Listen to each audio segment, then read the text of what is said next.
안녕하세요. 오늘은 함수 두 번째 시간입니다.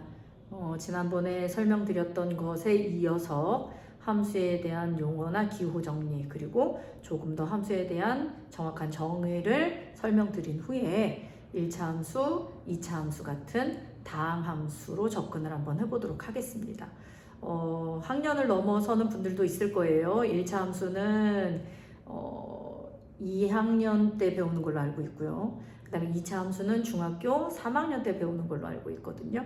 그리고 2차 함수의 개념이 확장이 되고 발달된 것이 고등학교 1학년 1학기에서 배우는 이제 내용들일 거라서 이것들이 이제 조금 더 고등부로 연결이 되는데 부드러운 윤활유 역할을 하기를 기대해 봅니다.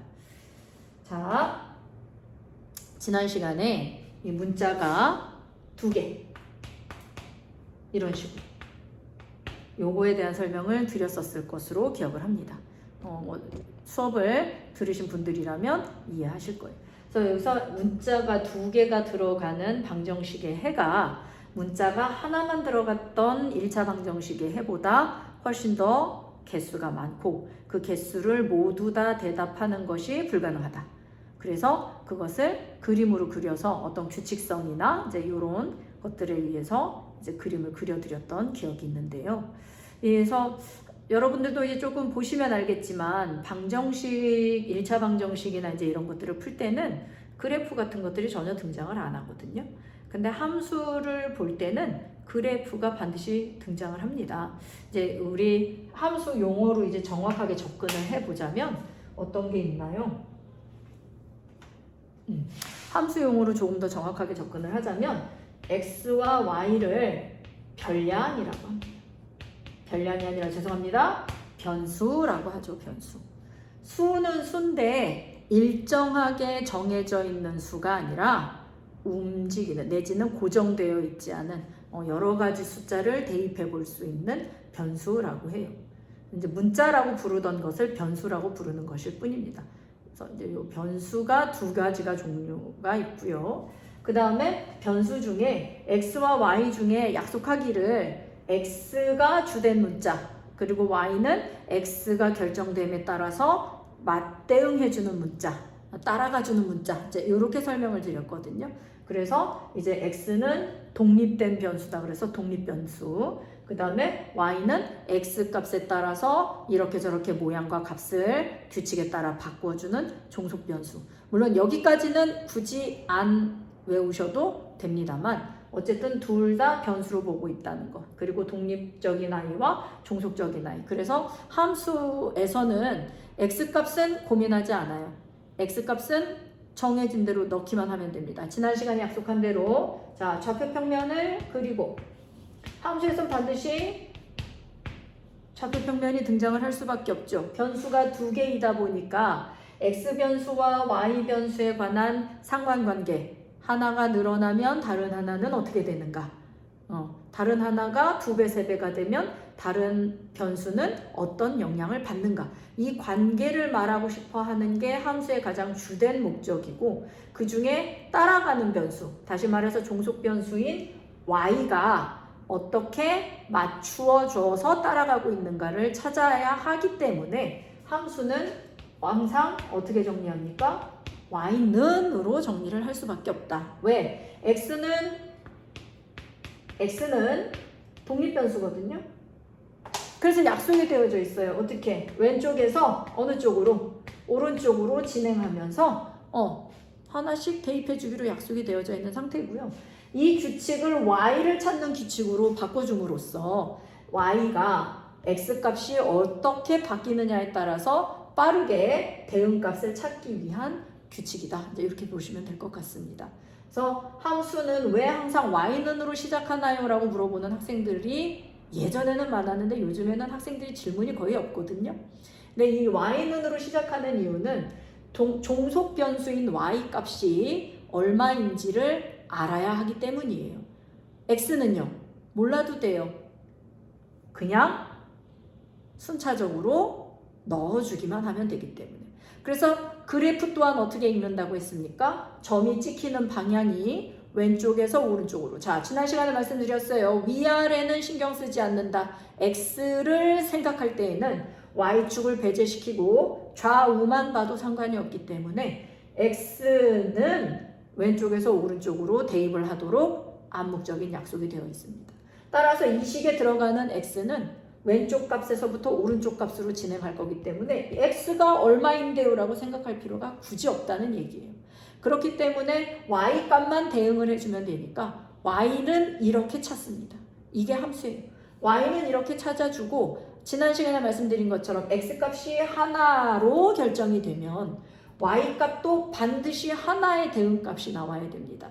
x 값을 하나 넣었는데 y 값이 2개, 3개씩 나온다. 이건 약속된 규칙에서 어긋났기 때문에 함수가 아니다 라고 불러준다는 거죠. 그래서 x값 하나에 y값 하나가 반드시 대응되고 그것이 순서상으로 찍히면서 이것을 이 위에 갖다 찍어준 것이 함수의 그래프다 이렇게 보실 수가 있습니다. 자, 그래서 지난 시간에 x와 y의 관계만을 얘기했고 이제 여기서 이제 조금 더 세분화되어서 규칙 내지는 어떤 기호에 관한 말씀을 드리자면 자, 또 방정식으로 갈 수밖에 없어요. 이게 여러분이 방정식을 조금 더 편해하기 때문에 방정식에서부터 함수를 자꾸 이끌어 오려고 하는 중이거든요. 그럼 자, 아까도 똑같아요. 지난 시간에 말씀드린 것처럼 x 플러스 3 자, 여기까지만 쓸게요. 이제 방정식도 안 갔어, 오늘은. 는이 없잖아요. 그냥 항만 있는 식이에요. 그래서 이것을 지난 시간에 식에 세 종류가 있다고 말씀을 드렸죠. 다항식, 그 다음에 등식, 그 다음에 부등식 이렇게 세 종류가 있었고 방정식이 등식의 종류에 들어갔었기 때문에 그 세 개의 식 중에 다항식과 부등식을 삭제하고 등식의 종류로서 설명을 드렸는데 지금 설명드리는 이것은 는조차도 없습니다. 항만 2개가 있는 식이에요. 네, 이 얘기는 무슨 얘기냐면 등식도 부등식도 아니란 얘기입니다. 얘는 항을 가지고 있는 다항식이에요. 항이 많아서 다항식이에요. 하나만 있으면요. 단항식이자 다항식입니다. 예, 단항식은 다항식이라고 불러도 틀리지 않습니다. 자, 항이 짧다. 하나다. 그래서 단자를 쓰는 거예요. 단항식. 그런데 여기서 항이 더 늘어나면 항이 많다. 그래서 다항식. 이렇게 불러줍니다. 이 다항식은요. 여러분들이 크게 어렵지 않게 공부를 했으리라 믿고 말씀을 드립니다. x 대신에 x가 2일 때 식의 값을 대답하시오. 자, 보신 적 있을 겁니다. x가 2일 때 식의 값은 얼마입니까? 라는 문제. 어렵지 않게 푸셨을 거라고 믿습니다. 그렇죠? 자, x가 2일 때 식의 값. 무슨 얘기입니까? x가 2일 때 이 식을 계산한 값이 얼마입니까? 우리가 슈퍼 가서 물건 사죠. 뭐 껌도 샀고 사탕도 샀고 빵도 샀고 여러 개를 살 거예요. 그걸 다 계산하면 우리가 얼마예요? 라고 물어보는 것과 똑같은 원리입니다. 무슨 얘기냐면 x 플러스 3은 계산이 지금 불가능한 식이죠. 예, 그래서 계산을 했을 때 얼마인지 몰라요. 그런데 x 대신에 2를 준다면 2 플러스 3이라는 식으로 바뀌게 되죠. 그럼 충분히 계산이 가능한 식이 됩니다. 그럼 이 계산이 끝나면 계산한 값을 식의 값이라고 불러요. 이 식을 계산한 값이다 그래서 식의 값이라고 불러요. 그러면 이걸 계산한 값은 얼마입니까? 그럼 우리가 뭐라고 대답을 하냐면 5입니다. 이렇게 대답을 해요. 그쵸? 자, 누가 식을 계산한 값이 5입니다. 이렇게 불러요. 그쵸? 그런데 이건 뭐예요? 얘도 얘처럼 생긴 식이 아니던가요? 그냥 여기만 이렇게 살짝 지우고 볼게요. 어떻습니까? 얘도 다항식이죠? 얘도 x가 얼마인지 대입만 하면 식을 계산한 값이 나오지 않겠습니까? 근데 얘는 특이하게 그 식을 계산한 값을 뭐라고 부르기로 했습니까? y라고 부르기로 했죠? 그래요. 그래서 얘 또한 식의 값입니다. 식의 값. 그런데 이 식은 이름이 따로 있는 식이에요. 누구냐? 함수거든요. 그래서 얘를 함수를 계산한 값입니다. 그래서 뭐라고 부르냐면 함수값이라고 불러요. 자, 여기까지 어렵습니까? 안 어렵습니까? 괜찮으시다면 요거 한 번만 더 볼게요. 함수 값이 결국엔 누구를 말하는 겁니까? y를 말하는 겁니다. 식을 계산한, 다항식을 계산한 값이 식의 값이듯이 함수를 계산한 값은 함수 값이 되고요. 근데 그 함수 값, 이 함수를 계산한 식의 값을 y라고 부르기로 했기 때문에 y 값 자체가 함수 값이 됩니다. 별로 어려운 얘기 아니죠? 어려운 얘기가 아니어야 합니다. 이 부분은.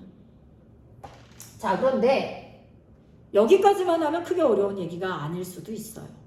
문제는 뭐냐면 수학하는 사람들은 귀찮은 거 굉장히 싫어하고요.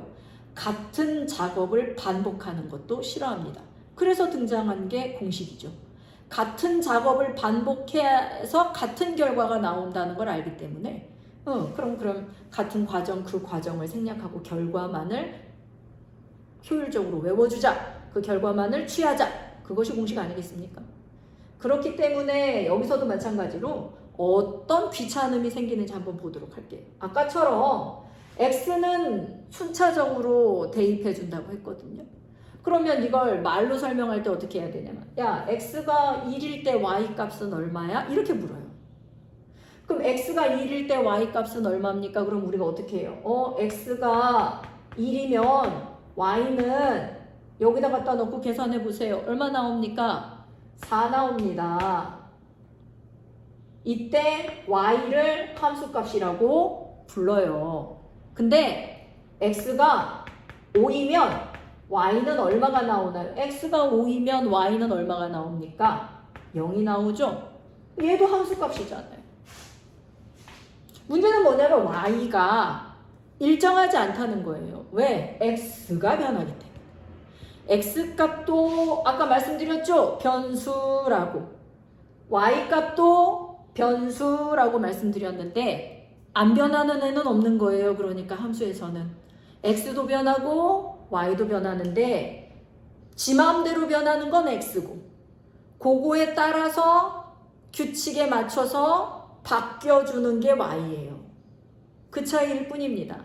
그래서 독립변수와 종속변수라고 말씀을 드리고 있는 거고 독립변수인 x는 그렇다고 자기 맘대로 중구난방 막 들어가는 게 아니라 순차적으로 들어가도록 그림을 그리면서 점을 찍어주게 되어 있는 건데 자 어쨌든 x가 변해요. 그럼 y값도 이 규칙에 따라서 똑같게 변해줘야 하잖아요. 그럼 우리가 이렇게 계속 변하는 y값을 다 똑같이 함수값이라고 부르면 오해가 생기겠죠? 그래서 항상 어떻게 불러줘야 되냐면 x가 1일 때의 함수값은 4이고요. x가 5일 때의 함수값은 0입니다. 이렇게 말해야 되는 귀찮음이 생기는 거예요. 이걸 수학하는 사람들이 두고 봤을까요? 굉장히 싫어했겠죠. 그래서 기호를 만들어낸 거예요. fx라고. 이 fx가 함수값입니다. 그리고 얘가 뭡니까? y값입니다. 갑자기 왜 뜬금없는 fx입니까? 이 f라는 i가 들어가잖아요. 여러 번 보실 거예요. 지금 여러분은 만약에 중학교 저학년 1, 2학년이라면 fx는 함수에서만 보는 i가 될 겁니다. 하지만 고등학생이 되면 함수가 아니어도 fx라는 기호를 씁니다. 이 f는 규칙이기도 하고 식이기도 하니까요. 그럼 어떤 식이냐? x가 들어간 식이다. x가 들어간 규칙이다. 뭐 이런 뜻입니다. 뭐 영어로 펑션이네 뭐네 여러 가지가 있지만 다 각설하고 지금 우리가 필요한 건 이해하는 거잖아요. 그러니까 이해하는데 필요한 핵심만 말씀드리면 fx라는 건 y를 함수에서는 y를 의미하는 그럼 y는 마이너스 x 플러스 5와 같다고 했기 때문에 fx는 식이죠. 충분히 식일 수 있습니다. 하지만 이것을 뭐로 바라볼 건지는 단원마다 다르고 사람마다 다르기 때문에 일단 함수에서는 이렇게 약속을 해주셔야 돼요. 함수라는 요 단원 안에서는 y값입니다. 근데 뭐 갑자기 이런 얘기를 하다 갑자기 이 기호로 왜 왔느냐? 귀찮음을 없애려고 만들어냈다고 했잖아요. 그럼 이게 무슨 뜻일까요? 얘는 통째로 y 값이지만 이 안에 뭐가 들어가 있어요? x가 들어가 있거든요. 그럼 이걸 한 번에 대답하려면 어떻게 해야 되느냐? x가 1일 때 y가 이렇게 이해를 해주시면 되는 거예요. x가 1일 때 y값 이런 뜻이에요. 그럼 얘는 어떻게 표현할까요? x가 5일 때 y값이 0이에요 그랬는데 얘는 x가 죄송합니다. 밑에 조금 안 보이네요. 예, 조금 낮추겠습니다. 자, x가 5일 때 y값 이런 뜻입니다. 그럼 얘는 얼마가 나와야 되죠? 4였죠.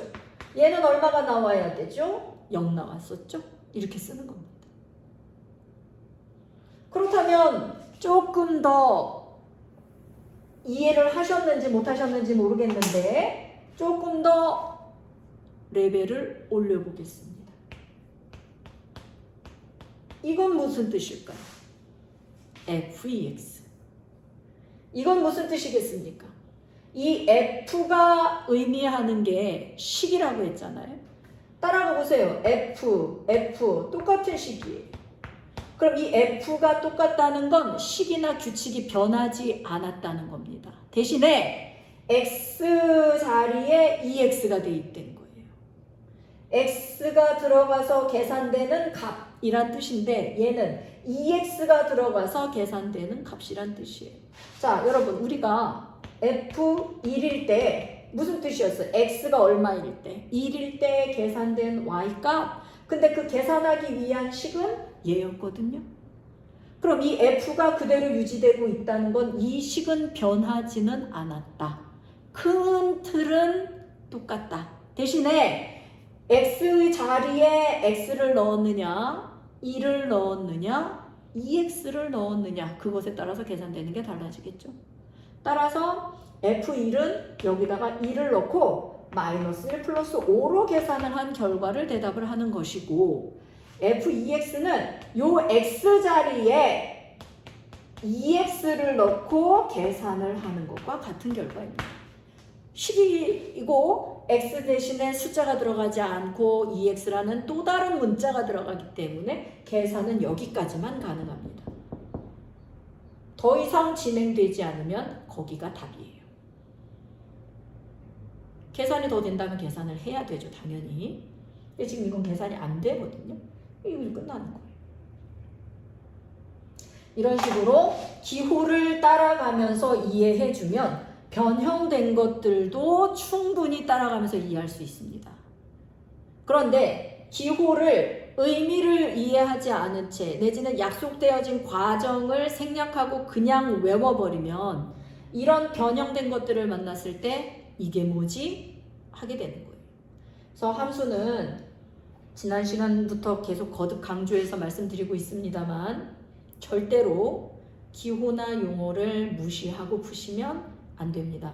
여러분이 혹시 공부할 시간이 너무 없어서 기호나 용어는 무시한 채로 스킵하고 바로 문제풀이를 하고 계시다면 부탁인데 다시 앞으로 돌아가세요. 앞으로 돌아가서 기호가 가진 의미와 왜 그런 용어를 사용하는지를 반드시 알아야 돼요. 함수는 다른 단원에서 사용하는 똑같은 개념인데도 용어가 달라요. 말이 달라요. 그런 용어를 함수 세계에서만 사용하는 용어를 이해해야만 문제를 풀 수가 있으니까 반드시 앞으로 돌아가셔서 기호와 용어를 먼저 되새겨 주시길 바랍니다. 자, 그래서 우리가 함수를 이해하고 받아들이는 데 필요한 기본적인 용어들, 변수의 독립변수, 종속변수가 있으면서 독립변수인 x가 어떻게 변하는지에 따라서 y값이 맞대응을 해야 되기 때문에 함수는 반드시 y는으로 정리를 하는 이런 형태를 가지고 있다는 것. 그리고 x값이 하나로 정해지면 y값도 반드시 하나로 정해져야 하기 때문에 이 함수의 규칙은 반드시 익혀야 하고 이 식을 모두 다 계산한 식의 값, 이게 함수를 계산한 값이기 때문에 y를 부르는 또 다른 말은 함수 값이 되고 이 함수 값이 x값마다 함수값이 계속 바뀌기 때문에 그것마저도 정확하게 표현을 하기 위해서 fx라는 기호를 사용해서 x가 얼마일 때 y값 이런 식으로 뭉뚱그려서 압축시켜 놓은 기호다. 이렇게 생각을 해주시면 좋을 것 같습니다. 여기까지 내용 정리가 좀 되십니까? 네, 조금 더 나가도 되겠습니까? 네.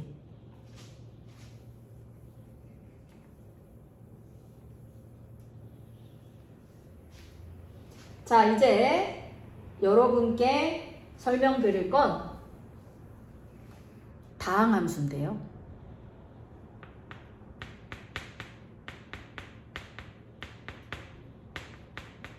다항함수에는 자, 다항식으로 이루어진 함수가 다항함수예요. 그래서 얘네들은 지금 다 뭐냐면 y는으로 함수가 일단 y값을 찾아서 대응시켜야 하기 때문에 y는으로 풀려 있을 건데 y는 여기는 그럼 뭐가 들어갑니까? 무슨 다항식이 들어갑니까? 무슨 문자가 들어가는 다항식이 들어갑니까? x가 대부분 들어가죠. 그 여기가 x에 관한 다항식으로 이루어져 있을 겁니다. 여기가 x에 관한 1차식이면 1차 함수고요. x에 관한 2차식이면 2차 함수라고 부르는 거고요. 당연히 3차, 4차, 5차 많겠죠? 그 함수들을 모두 다항함수 이렇게 부르는 거고요. 다항함수의 가장 기본은 1차 함수겠죠. 근데 그 1차 함수를 배우기 위해서 여러분이 중학교 1학년에 정비례, 반비례 관계를 배우시는 거예요. 물론 반비례는 유리함수로 발전을 합니다만 정비례를 배워야 1차 함수로 발전을 할 수가 있어요. 자, 그래서 첫 번째 정비례부터 설명을 좀 드리도록 하겠습니다. 정비례. 그냥 외우고 계실 수도 있습니다. 정비례는 x값이 2배가 되면 y값도 2배가 되고 x값이 3배가 되면 y값도 3배가 되는 관계가 정비례입니다. 맞습니다. 그래서 여러분들이 정비례, 반비례 배울 때 이 표를 지겹도록 보셨을 수가 있어요. 여기가 이제 x값이고 이게 y값이고 이렇게 생긴 표 많이 보셨을 겁니다. 이것 자체가 함수에서도 많이 등장을 하고요. 비례 관계를 설명할 때도 많이 등장을 하죠. 정비례 관계는 x와 y, 그러니까 결국에는 이 어떤 관계를 말한다는 게 함수에선 가장 중요한 핵심인데 왜? 문자가 2개가 들어가서 그래요. x라는 문자와 y라는 문자가 2개가 들어가다 보니까 둘의 관계가 어떠냐가 가장 핵심이거든요. 다시 말씀드리면 키하고 몸무게를 조사했다고 합시다, 우리가. 근데 대부분 키가 크면 몸무게도 어때집니까? 커지죠. 뭐 요즘은 아닌 사람들도 너무 많아서 함부로 말씀드리기가 좀 조심스럽긴 합니다만 키가 크면 몸무게가 같이 무거워요. 키가 크면 발 사이즈 조금씩 더 커지죠. 이런 식이에요. 그래서 어떤 2개의 변량이 있을 때 2개의 변수나 변량이 있을 때 그 2가지가 하나가 늘어나면 다른 하나는 어떻게 되는지 그리고 하나가 절반이 되면 다른 하나는 어떻게 되는지 이런 식의 어떤 관계, 서로 간의 상관관계를 말하는 게 여러분들이 중3 때 배우는 상관관계 뭐 이런 산점도라든지 이제 이런 거에서도 나오지만 함수는 아주 옛날부터 그것에 관심이 있었거든요. x가 늘어나면 y는 어떻게 되는 거야? 그래서 x가 늘어나면을 기준으로 y 값을 찾도록 계속 식을 이렇게 만들고 있는 거예요. x는 늘어난다가 기본 전제 조건입니다. x는 늘어나면이니까 그래서 여러분께 계속 x가 늘어나는 방향대로 점을 찍으라고 말씀을 드리는 거거든요. 왜냐하면 어떤 사람은 x가 늘어나는 쪽으로 보고 어떤 사람은 x가 줄어드는 쪽으로 보고 이러면 기준이 다르니까 말하는 게 달라진단 말이에요. 애초에 통일을 해버린 거예요. x가 늘어나면으로 조건을 맞춰버린 겁니다. 그래서 x는 계속 늘어날 거기 때문에 x는 늘어나면 y는 늘어줄어? 이런 걸 물어보는 거고 x가 늘어난다는 건 무조건 오른쪽으로 가는 거죠. 그러면 오른쪽으로 가면 y가 늘어 줄어는 뭐예요? y가 위아래를 담당하는 축이니까 그래프 올라가 내려가 이거 대답하는 거란 말입니다.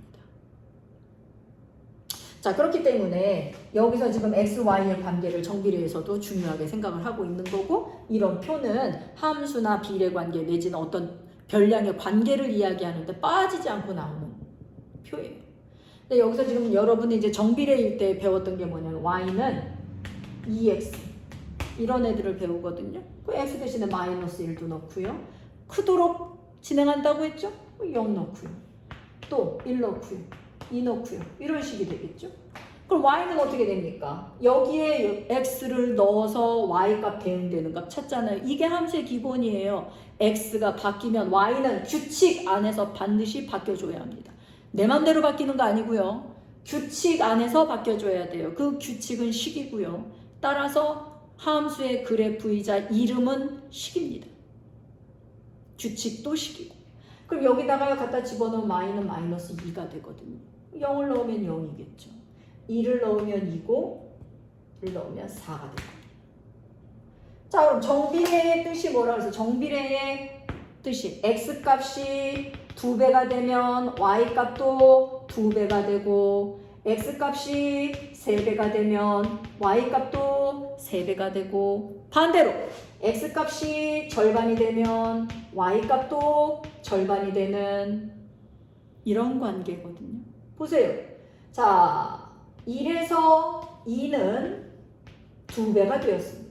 x값이 2배가 되었더니 y값도 2에서 4로 곱하기 몇 배가 되었습니까? 2배가 되었죠. 이게 정비례 관계예요. 그죠?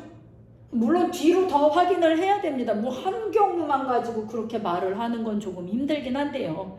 뒤로 더 확인을 해보면 마찬가지로 이 관계들이 모두 성립을 하죠. 그러면 이렇게 되었을 때 정비례 관계라고 부르고, 여러분들이 지금 이 정비례 관계에서 배운 기본적인 식은 어떻게 생겼느냐라고 한다면 y는 ax라고 생기면 모두 정비례 관계입니다 라고 배워오신 분들도 있고 지금 배우시는 분들도 있으며 지금이 처음인 분들도 있을 겁니다만, 정비례 관계에서 y는 ax라고 한다면 얘는 a를 비례상수라고 불러요. 비례상수. 자, 이 비례상수란 뭐냐? 비례상수란 몇 배 비례하는지를 말해주는 거예요. 자, y는 ax라고 생겼다면 아까 그렸던 표처럼 x가 2배가 되면 y도 2배, x가 3배가 되면 y도 3배, 이 관계는 계속 유지가 되는 관계인데 이 a 값에 따라서 몇 배 비례하는지가 달라지게 되는 거예요. 그래서 y는 ax라는 비례상수를 두고, 자, 이제 정비례를 여러분께 뭐라고 말씀을 드릴 거냐면 x가, 아이고 죄송합니다. y는 x에, 자, a배, 이건 생략해도 가능한 말이에요. 이건 생략해도 되는 말이에요. 다시 말하면 y는 x에 그냥 뭐라고 말해야 됩니까? 비례한다. 이렇게 설명을 합니다. y는 x에 비례한다. 몇 배 비례하는지는 말 안 해도 상관없어요. 근데 이거를 왜 말씀드리냐면 이게 문장으로 나오면 이제 못 알아듣기 시작하는 거거든요. 여기를 잘 보세요. 어떤 보석의 가격은 무게에 비례한다. 이런 문장이 있다고 합시다. 어떤 보석의 가격은 무게에 비례한다. 어떻습니까? y는 x에 비례한다와 어떻습니까? 같죠? 예. 그러면 둘 중에 누가 y일까요? 가격일까요? 무게일까요? 가격이죠. y는 x에 비례한다. 가격은 무게에 비례한다. 이렇게 식을 세우시는 거예요. 이 문장을 읽으면서 이게 정비례 관계의 문장이라는 걸 이해를 못하시면 문장으로 된 정비례 관계 문제를 풀 수가 없어요. 여러분은 지금 너무나도 친절한, 특히나 중학생이시라면 너무나도 친절하게 정비례 관계인 애들을 만나서 당연히 식을 풀고 계시겠지만 고등부 이상을 올라가면 식조차도 주지 않습니다. 정비례, 관계례, 정비례, 반비례 이런 거조차도 주지 않아요. 뭐만 주느냐? 이런 문장을 준다고요, 그냥. 근데 이 문장을 이거 정비례 관계를 설명하는 문장이잖아 라고 못 알아듣는다면 식조차도 못 세우게 되죠. 그러니까 애들이 그냥 책을 그냥 갖고 와요. 떨렁떨렁. 선생님, 이거 문장이 이해가 안 돼요. 이렇게 질문하는 애들은 그나마 다행입니다. 정말 아무 생각 없이 몰라요 하고 갖고 오는 애들도 많습니다. 문장이 이해 안 돼요라고 말하는 애들은 차라리 조금이라도 생각이라도 하는 건데 몰라요 하고 갖고 오는 애들은 정말 가르치기 깝깝합니다. 자, 그래서 어떤 보석은 가격이 무게에 비례한다. 이렇게 놓고 뭐 상세 세부적인 어떤 조건들이 붙어서 이게 정비례 관계 식이라는 걸 알아서 식을 세워서 문제를 풀어야 하듯이 이게 정비례가 그냥 y는 ax예요 라고만 외우지 마시고 y는 ax를 문장으로 해석하면 어떻게 됩니까? y는 x에 비례합니다 라고 놓고 반드시 말로 설명할 수 있는 단계까지 가셔야 합니다. 이게 정확하게 공부를 했을 때의 현상입니다. 그래서 여기까지는 각설이 아니라 뭐라 그러지? 잔소리고요. 자, 어쨌든 y는 x에 비례한다. 여기까지는 반드시 문장으로 익혀주시길 바라겠습니다. 자, 그리고 이 비례 상수는 a인데 이 i는 양수일 수도 있고 음수일 수도 있어요. 뭐 여러분들 공부해 보시면 알겠습니다만 y는 ax에서 자 예를 들어 볼게요. y는 2x가 있고 y는 마이너스 2x가 있죠.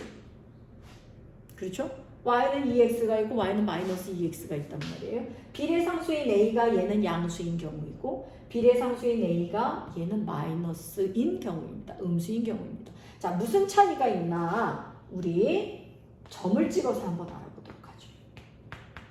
이렇게 얘도 점을 찍어서 알아보도록 하겠습니다. 자, x 대신에 왼쪽에서부터 오른쪽으로 진행하면서 하나씩 넣어주세요 했으니까 너무 많이 가지 맙시다. 많이 찍으면 손해니까 한 서너 개만 찍을게요. x 대신에 마이너스 1을 넣으면 여기다 마이너스 1 넣고 계산한 y값이 시계값, 함수값 f-1이 되는 거예요. f-1이 마이너스 2로 계산이 됩니다. 그래서 마이너스 2 마이너스 1, 마이너스 2에다가 찍어주죠. x 대신에 0을 넣으면 0,0이 되죠. 자, x 대신에 1을 넣으면 1,2가 됩니다. 보이시죠? 대충 어떻게 될지 감이 오시죠? 이것들 사이에 촘촘한 수들이 내려가서 점을 찍어준다고 가정을 하면 얘는 뭐가 됩니까? 이렇게 생긴 직선이 되죠. 자, 조금 더 오른쪽으로 와보실게요. 자, y는 마이너스 2x 그래프입니다. 비례상수 a가 마이너스 2인 상태입니다. 자, 그럼 얘도 마찬가지로 x 대신에 마이너스 1, 0, 1 이렇게 세 개만 넣어보도록 하겠습니다. x 대신에 마이너스 2를 넣으면 마이너스 2 곱하기 마이너스 1이기 때문에 2가 나와요. 누가? y값이. 이때 이 y값을 뭐라고 부른다고요? f-1이라고 부른다고 했습니다.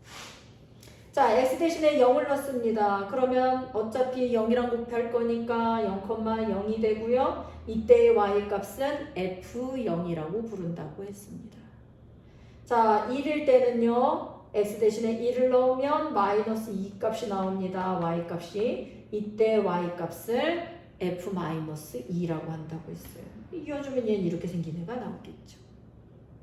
그래서 정비례 관계식에는 그래프가 두 종류가 나온다는 걸 알 수가 있어요. 하지만 여러분들이 생각하기에 그러면 선생님 x값이 2배 되고 y값 2배 되고 x값 3배 되고 y값도 3배 되는 게 정비례 관계면 얘는 정비례 아닌 거 아니에요? 라고 물어보는 사람들 많아요.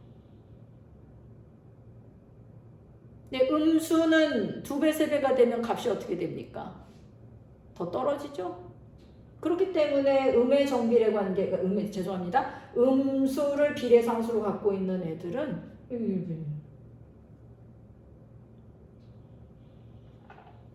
자, 그리고 이 정비례, 반비례 뭐 이런 애들 할 때 이 정비례가 반드시 성립되는 조건들이 있어요. 뭐냐면 0,0을 반드시 지나야 돼요.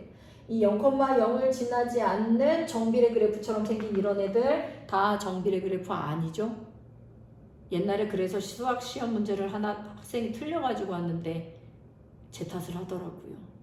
0,0 안 지나는 거 왜 말씀 안 해주셨어요? 다 얘기를 해줬는데도 본인이 까먹고 틀린 걸 내들 어떡합니까? 응? 어쨌든 그렇게 녹화심의 잔소리 한 번 더. 일단은 정비례 그래프는 두 개가 있으면서 비례상수가 양수일 땐 자 어느 쪽으로 읽으라 그랬습니까? 그래프 오른쪽으로 진행하면서 보면 오른쪽 위로 올라가는 0,0을 지나면서 1, 4분면과 3, 4분면만 딱 지나는 그래프가 되는 거고요.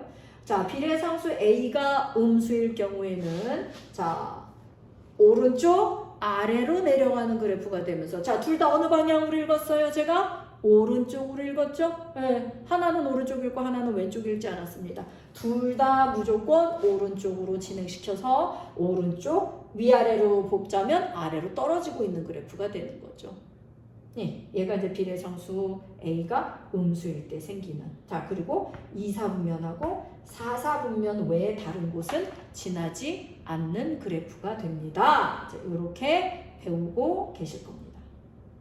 그럼 왜 다항 함수를 한다고 하고 또 1차 함수를 한다고 하면서 정비례에서부터 출발했느냐? 1차 함수의 가장 기본형이 정비례인 y는 ax형이기 때문입니다. 여기서 출발해서 자 2학년에 y는 ax 플러스 b를 배우시죠. y는 ax b라는 그래프는 y는 ax하고 y는 ax하고 여기까지 똑같죠, 그죠? 근데 거기에 플러스 b가 붙었어요. 그러면 생각해 보세요. 이렇게 생겼을 때는 y 값이 서로 어떻겠습니까? 자, 여기다가 x 값 똑같은 거 넣고 a도 똑같잖아요. 그럼 둘을 계산했을 때 값은 계속 똑같을 거잖아요. 그죠? 그러면 누구 값이 똑같게 나온다는 얘기입니까? y 값도 똑같게 나온다는 얘기. 똑같은 x를 넣고 계산을 해주면 y 값은 반드시 똑같아지는데 거기에 얘는 뭐가 붙었느냐? 플러스 b가 붙었어요. 무슨 얘기냐? 똑같은 y 값 계산한 데에서 얘는 y 값이 b만큼 달라지는 그래프예요. y 값이 b만큼 달라진다는 얘기는 그래프의 높낮이가 달라진다는 얘기입니다. 말씀드렸습니다. x좌표는 좌우 수치를 담당하지만 y좌표는 위아래 수치를 담당하는 값이라 x값이 아니라 y값이 바뀐다면 위아래 위치 내지는 위아래 값이 달라지는 거예요.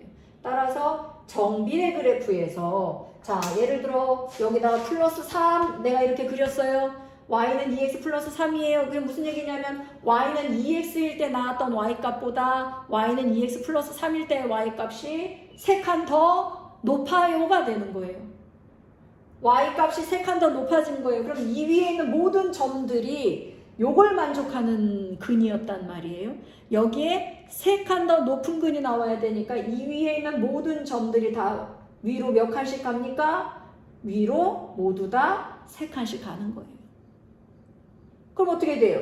이렇게 생긴 얘보다 몇 칸 높은? 3칸 높은 그래프가 모양은 어떻습니까? 똑같죠. 오른쪽 위로 올라가는 직선은 변함없으나 이 그래프보다 y값이 3 다시 말해서 위로 3만큼 높아진 그래프가 등장을 하게 되는 겁니다. 이게 1차 함수예요. 자 그러면 얘는 어떻게 할까요? y는 마이너스 2x 플러스 b인데 이 플러스 b가 꼭 양수일 필요는 없는 거잖아요. 상수 대신에 갖다 쓴 거니까 그렇다면 나는 이번엔 마이너스 1을 한번 해볼게요. 2x 마이너스 1. 그럼 얘는 자 y는 마이너스 2x일 때 y값에서 1만큼 어떻게 된 거예요? 빠진 거예요. 높낮이가 1만큼 어떻게 된 겁니까? 낮아진 겁니다. 자, 그래서 여기 있는 모든 점들이 다 x, y를 갖고 있는데 이 모든 점들은 요거를 만족해요. 요 마이너스 1이 있기 전에 y는 마이너스 2x라는 걸 만족을 하는데 여기에 마이너스 2를 해줘야 얘는 만족을 하기 때문에 여기서 한 칸씩 다 어떻게 해줘? 밑으로 다 내려와야 돼요. 한 칸씩 내려온 애들이 이 식의 근이 되는 거예요. 어떻게 됩니까? 이번엔 이렇게 이어주겠죠. 요 선이 얘 그래프가 되고 요 선 위에 있는 이 점들이 이 그래프의 근이 된다는 얘기죠. 기본형이 y는 ax예요. 여기서 플러스 b만큼 오르락 내리락 하는 거죠. 이 y가 상하, 위아래의 값을 담당하고 있다는 걸 이해하신다면 크게 어렵게 받아들일 내용은 아니리라 봅니다. 그럼 이제 또 함수다 보니까 또 뭐가 있어요, 여러분? 네, 용어가 또 등장을 하죠.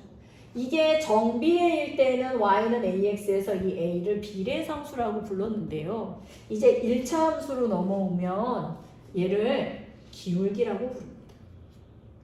1차 함수로 넘어오면 요 a를 더 이상 비례상수라고 부르지 않고 뭐라고 부릅니까? 기울기라고 불러줘요. 왜냐하면 직선이거든요. 직선은 자 x축을 우리가 땅이라고 생각을 한번 해봅시다. 이 사다리라고 생각을 해볼게요. 이 그래프를 사다리라고 생각을 해볼게요.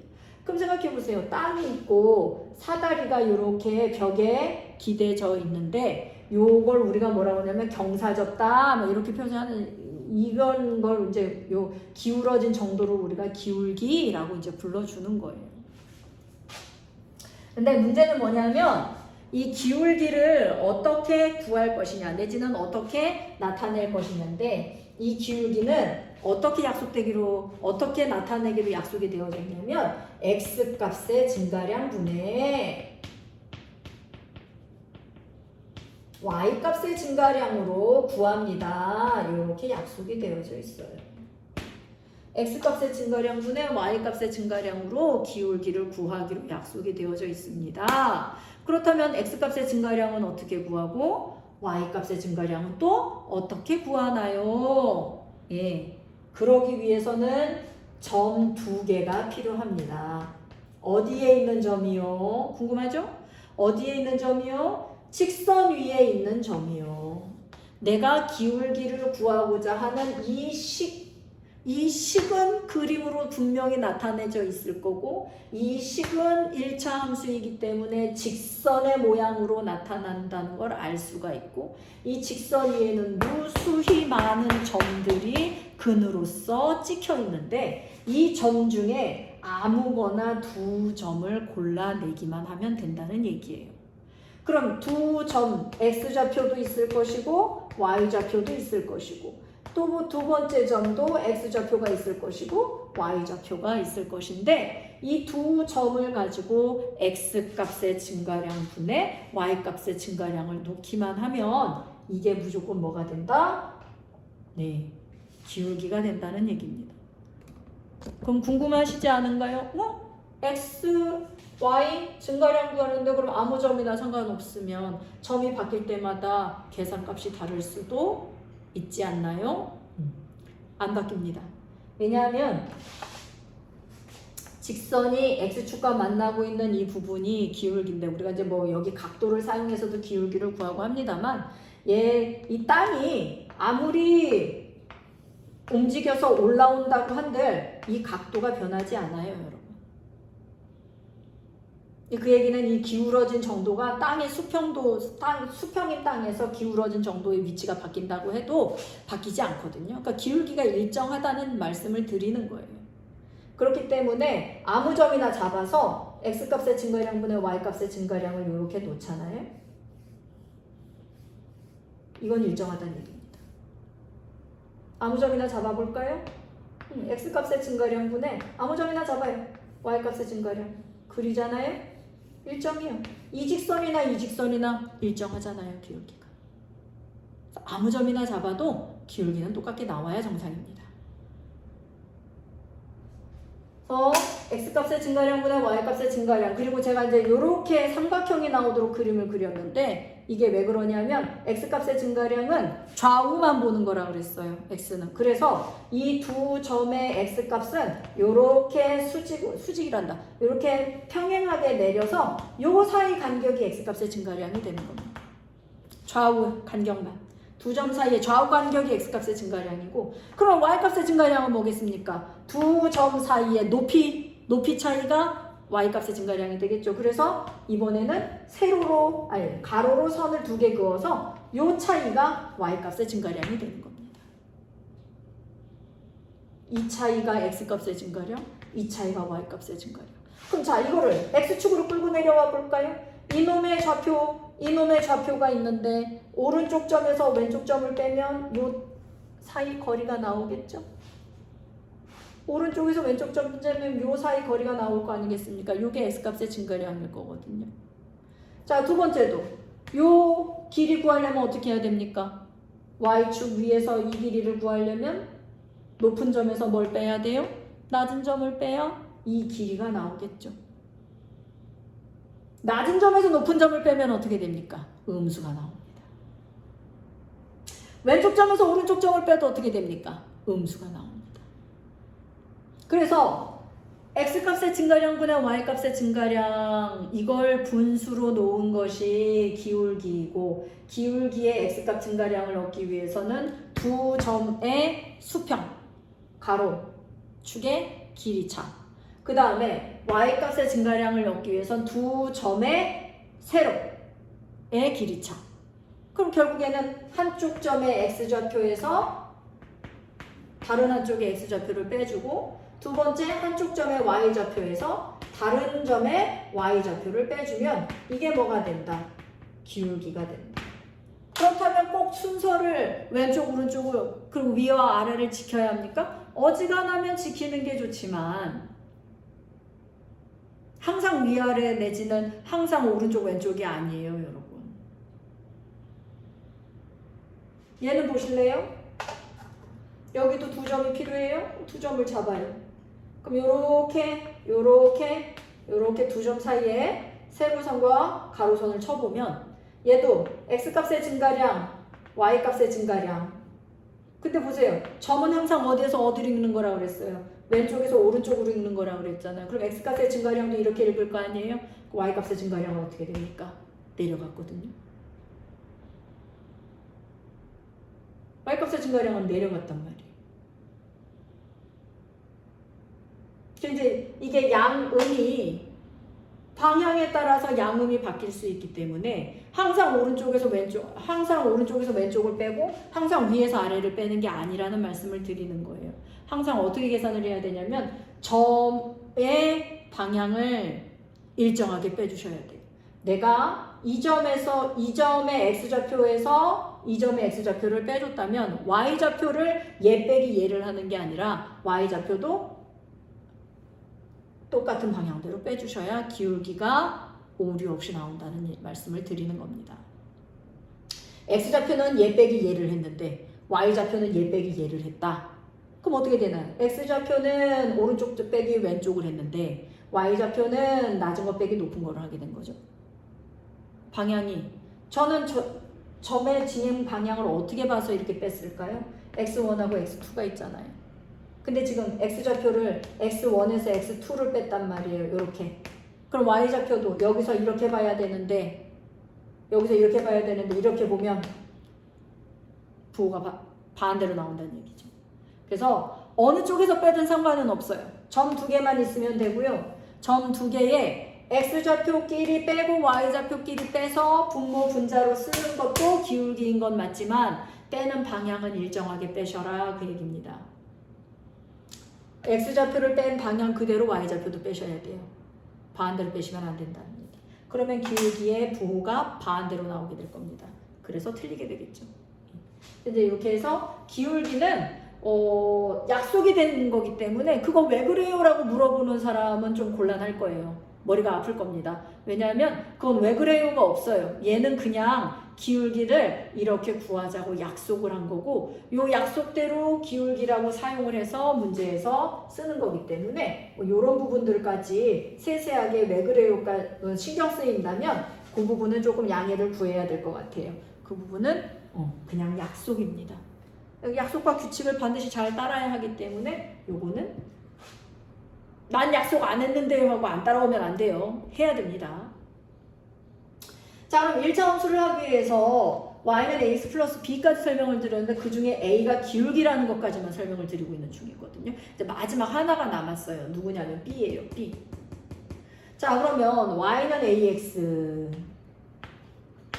y는 3x로 갈게요. 거기에 플러스 1이라고 합시다. y는 3x 플러스 1. 그럼 어떻게 되느냐? y는 3x 플러스 1에서 이제 이 3이 뭐예요? 이 3이 기울기란 말이거든요. 근데 기울기가 x값의 증가량 분의 y값의 증가량, 분명히 분수여야 돼요. 그래야 이게 해석이 됩니다. 근데 3x라고 했단 말이야. 3은 분수처럼 안 보이잖아요. 여기다 분모를 이렇게 만들어주는 거죠. 분모 1은 생략이 가능하기 때문에 1분의 3으로 보시면 돼요. 그럼 이게 무슨 얘기입니까? x값의 증가량이 1이면 y값의 증가량은 3입니다. 이 뜻이에요. 그죠? 그럼 이게 무슨 말이냐면, 자, 이 플러스 1은 y는 ax에서 y는 ax 플러스 b로 간다고 말씀을 드렸기 때문에 플러스 1은 일단 신경 쓰지 마시고 y는 3x만 일단 보시어라. 이제 저는 이렇게 말씀을 드리고 싶어요. y는 3x가 되면 정비례 그래프잖아. 근데 여기가 뭐야? 양수잖아. 그러면 0,0 지나면서 1, 3, 4분면만 지나는 오른쪽 위로 올라가는 이런 그래프여야겠네 라고 생각이 들겠죠. 이렇게 0,0 반드시 지나는 게 정비례라고 그랬거든요. 그러면 기울기가 1분의 3이라는 건 x값이 1만큼 증가하면 y값은 3만큼 증가를 하는 이런 그래프다. 이렇게 이해를 하고 계시면 돼요. 근데 그런 그래프를 얼마만큼? 1만큼. 누구 값이? y값이 올라간 거예요.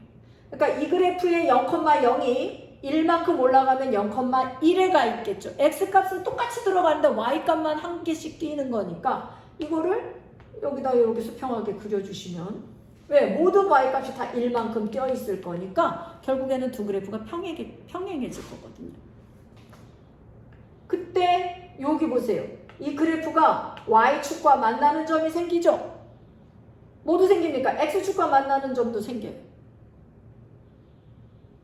요걸 좀 극단적으로 여기가 칼날이라고 한번 생각을 해볼게요. x축도 칼날이고 y축도 칼날인데 이 그래프가 한 칸씩 위로 올라가면서 칼날들을 만나는 거예요. 어떻게 되겠습니까? 잘리겠죠. 잘려요. 여기서 잘리고 여기서 잘려서 하나, 두 개, 세 동강이 날 거예요. 요때 요 잘린 점을 절편 그래요. 절편. 떡이 아니고 끈을 쳐죠. 끊어질 절자. 이 그래프가 x축 때문에 끊어진 점, 그래서 절편. 그 y축 때문에 끊어진 점은 y절편이고 x축 때문에 끊어진 점은 x절편 이렇게 불러요. 이때 이 y절편 좌표가 잘 보세요. 0,0에서 1만큼 끌어올렸기 때문에 얘는 0,1이 되거든요. 요거랑 같습니다. 그럼 제가 이걸 3으로 바꾸면 어떻게 되겠습니까? 3x 플러스 3이 되죠. 3x 플러스 3은 y는 3x 요 기본 그래프를 3만큼 끌어올린 거니까 y절편 값이 얼마가 됩니까? 3이 되어야 하겠다라는 거죠. 그래서 요 뒤에 있는 이 상수항은 y절편이다 이렇게 보시면 괜찮겠습니다. 또 y절편값 이렇게 보시면 될 것 같습니다. 이해가 좀 되시나요? 제가 정비례부터 왜 설명을 드렸냐면 모든 함수는 기본값이 있고요. 기본에서 변형이 됩니다. 이건 이제 뭐 평행이동이나 대칭이동이라는 또 다른 이동의 단원에서 더 깊게 배우도록 하겠습니다만 뭐든지 기본형에서부터 출발을 하는데 기본형의 모양을 흐트러뜨리지 않은 채로 이동을 하기 때문에 이 그래프의 모양을 제대로 찾고 내지는 그래프를 정확하게 빠르게 그리기 위해서는 기본형을 외우고 기본형의 이동된 형태를 해석하는 방법으로 함수를 접근하셔야 돼요. 안 그러면 모든 함수가 다 외워야 되는 게 되는데 함수는 변형이 너무나도 쉽고 너무나도 자유자재라 외운다는 건 불가능합니다. 그래서 함수가 안 되는 거예요. 이거를 보고 계시는 고등부 분들이 계실지 모르겠는데 고등부 초월함수 하시는 분들 계시죠. 뭐 지수로그 함수라든지 삼각함수라든지 어디 사이트 같은 데 들어가 보면 삼각함수 너무 어려워요 뭐 이런 거 나오는데 그런 분들이 가장 못하는 게 뭡니까? 함수 기본형 비교하는 거 제일 못하는 거예요. 함수 기본형에서부터 발전시켜서 걔네들을 이끌어 나가야 되는데 모든 함수들을 기본형을 무시한 채로 그냥 풀어버리기 때문에 기본형과 비교하는 능력이 떨어지면 함수를 이해하는 것조차 힘들어집니다. 그 부분은 정말 숙지를 잘 하셔야 되는 거고 지금 공부를 시작하시는 여러분들도 마찬가지로 함수 1차 함수의 가장 기본은 정비례에서부터 출발한다는 거 잊지 마세요. 정비례의 기본형 y는 ax 그래프 모양 두 가지 있었습니다. a가 양수일 때 1, 3, 4분면 지나는 오른쪽 위로 향하는 직선 그래프, a가 음수일 때 2, 4, 4분면을 지나고 0,0 반드시 요거 기초예요. 0,0 지나는 거 0,0 지나면서 2, 4, 4분면을 오른쪽 아래로 향하는 직선 그래프. 이 두 가지 그래프를 b값 플러스 b값에 따라서 올렸다 내렸다 하는 것이 1차 함수다. 물론 이것도 1차 함수라고 불러도 됩니다만 일단은 여러분은 1차 함수의 모양을 이렇게 배우고 계십니다. 여기서 b가 0이 되는 순간 정비례로 넘어오겠죠. 예, 어쨌든 정비례 기본으로 이렇게 1차 함수가 만들어지고 있고 그 1차 함수로 넘어오는 순간 비례상수 a가 아니라 기울기는 x값의 증가량분의 y값의 증가량으로 만들며 이 증가량을 찾기 위해서 그래프 위에 점 두 개가 반드시 있어야 한다는 거 아무 점이나 상관없다고 말씀드렸고요. 자, 그 다음에 이 플러스 b값은 x절편과 y절편 그래프가 이동을 하면서 끌어올려지면서 x축과 만나고 y축과 만나는 점 두 개가 생기게 되는데 이 두 점 중 x축과 만나는 점은 x절편, y축과 만나는 점은 y절편. 그중 y절편 값을 알 수 있는 숫자다. 이제 이렇게 보시면 되겠습니다. 일단은 1차 함수의 가장 기본적인 내용 설명까지만 드리고 오늘은 마무리를 해야겠네요. 시간이 너무 길고 여러분도 시간을 1시간 이상 내기가 좀 힘들 것 같아서 마음은 늘 짧게 동영상을 만들고 싶은데 만들다 보면 꼭 이렇게 길어져서 좀 죄송하기는 합니다. 여기서 마무리를 할까 하고요.